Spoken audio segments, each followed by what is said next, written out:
Hello, I'm Mary Gordon. I'm happy to speak to you today about the concept of resilience. I think the idea of resilience, which simply means bouncing back from adversity, is something we are all practicing at the moment. No matter what age we are, our circumstances have changed, things are challenging. So there's all kinds of adversity. Children have great models of resilience in their family members, in their teachers, and sometimes in their friends. Resilience is something that you're not necessarily born with. You can have a predisposition from your temperament traits to be inclined to be resilient. If you think about the idea of a dandelion and an orchid, a dandelion is a gorgeous yellow weed, actually. But the thing about the dandelion, it will grow anywhere. It doesn't need optimal conditions. It can thrive in clay without water. If you think about the orchid needs a lot of tending. It needs watering. It needs exactly the right light and exactly the right temperature in order to bloom. It's more delicate. If we think about ourselves and our children as either dandelion like or orchid like, you can see how we would be more resilient if we were like a dandelion. And this concept actually is used in child development to think about how some children need a soft cushion to thrive and others can just bounce off concrete. So there's another aspect to the concept of resilience, and that is that it is developed by the relationships which surround the child.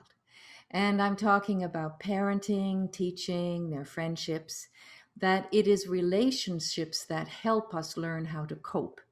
There's different kinds of resilience. For example, little babies, when they're learning to walk, they fall down a lot and they pick themselves up. They're quite resilient about this and they carry on trying.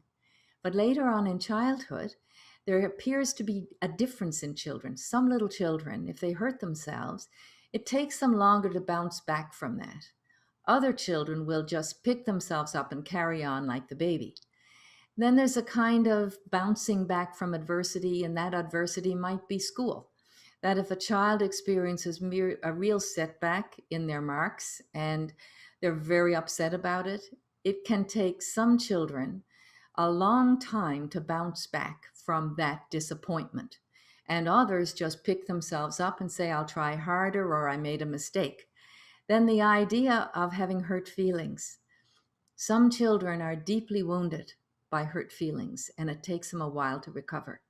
And other children say to themselves, okay, so I'll make a different friend, or I guess they didn't mean it. And they find ways to be resilient about hurt feelings. This idea of being able to develop resilience from loving and supportive relationships around a child is really where we're coming from in Roots of Empathy.